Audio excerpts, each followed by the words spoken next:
Hello hello, welcome back. നമുക്കിന്നൊരു cute squishy pen ഉണ്ടാക്കിയാലോ? അപ്പോൾ അതിനുവേണ്ടി ആദ്യം തന്നെ ഇഷ്ടമുള്ള ക്യാരക്ടർ വരച്ചെടുക്കുക. ഞാനിവിടെ മൈമെലഡിയാണ് വരച്ചു കൊടുത്തിരിക്കുന്നത്. അതൊന്ന് കളറാക്കി എടുക്കുക. എന്നിട്ട് ഇതേപോലെ 2 ലൈൻ വരച്ചു കൊടുക്കുക. പിന്നെ നമുക്ക് ആവശ്യമായിട്ടുള്ളത് ഒരു പേനയാണ്. അതിനകത്തുനിന്ന് ഈ റീഫിൽ അങ്ങ് എടുക്കുക. എന്നിട്ട് ഇതേപോലെ വെച്ച് അതിൻ്റെ ലെങ്ത് ഒന്ന് നോക്കിയിട്ട് ഒന്ന് മാർക്ക് ചെയ്ത് കൊടുക്കുക. എന്നിട്ട് ഇതേപോലെ ഒരു പെൻസിൽ ഷേപ്പ് വരച്ചു കൊടുക്കുക. അതിനുശേഷം ഇതേപോലെ ഔട്ട്ലൈൻ വരച്ചു കൊടുക്കുക. എന്നിട്ട് നിങ്ങൾക്ക് ഇഷ്ടമുള്ള ഡിസൈനും കളറും ഒക്കെ ചെയ്ത് കൊടുക്കുക. അങ്ങനെ കളറൊക്കെ ചെയ്ത് ഭംഗിയാക്കിയതിനു ശേഷം ഇതേപോലെ രണ്ടായിട്ട് ഒന്ന് മടക്കി ഫുള്ള് ഒന്ന് സെല്ലോ ടേപ്പ് വെച്ച് സ്റ്റിക്ക് ചെയ്ത് കൊടുക്കുക. ഈ സ്ക്വിഷിയൊക്കെ ഇങ്ങനെ അമർത്തുമ്പോൾ കീറിപ്പോവാതിരിക്കാൻ വേണ്ടിയാണ് നമ്മൾ മെയിനായിട്ട് സെല്ലോ ടേപ്പ് സ്റ്റിക്ക് ചെയ്ത് കൊടുക്കുന്നത്. അതിനുശേഷം ഇതേപോലെ ആ ഒരു ഷേപ്പ് അനുസരിച്ച് കട്ട് ചെയ്തെടുക്കുക. അപ്പോൾ നമുക്ക് ഇതേപോലെ 2 കിട്ടും. അതിലേക്ക് ഒരെണ്ണത്തിലേക്ക് ഈ ഒരു റീഫിൽ ഒന്ന് സെല്ലോ ടേപ്പ് വെച്ച് സ്റ്റിക്ക് ചെയ്ത് കൊടുക്കണം.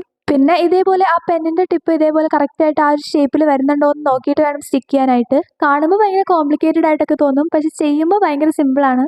പിന്നെ നമ്മൾ നേരത്തെ കട്ട് ചെയ്ത് വെച്ച മറ്റേ പേപ്പറും ഇതേപോലെ സ്റ്റിക്ക് ചെയ്ത് കൊടുക്കുക. കോട്ടൺ ഇൻസേർട്ട് ചെയ്യാൻ വേണ്ടി ചെറിയൊരു പോർഷൻ മാത്രം വിട്ടിട്ട് ബാക്കി ഫുള്ള് സെല്ലോ ടേപ്പ് വെച്ച് സ്റ്റിക്ക് ചെയ്ത് കൊടുക്കുക.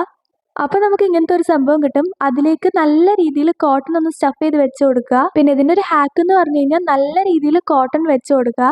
അല്ലെങ്കിൽ നമുക്ക് ആ സ്ക്വിഷി പരുവത്തിൽ കിട്ടില്ല. അതുകൊണ്ട് തന്നെ കോട്ടൺ ഫുള്ള് ഇൻസേർട്ട് ചെയ്തതിന് ശേഷം ഇതേപോലെ സെല്ലോ ടേപ്പ് വെച്ച് സ്റ്റിക്ക് ചെയ്ത് കൊടുക്കുക. അപ്പോൾ അത്രയേ ഉള്ളൂ. ASMR ഞാൻ കേൾപ്പിച്ചു തരാം. അത്രയേ ഉള്ളൂ, നമ്മുടെ സ്ക്വിഷി പെൻ റെഡി ആയിട്ടുണ്ട്.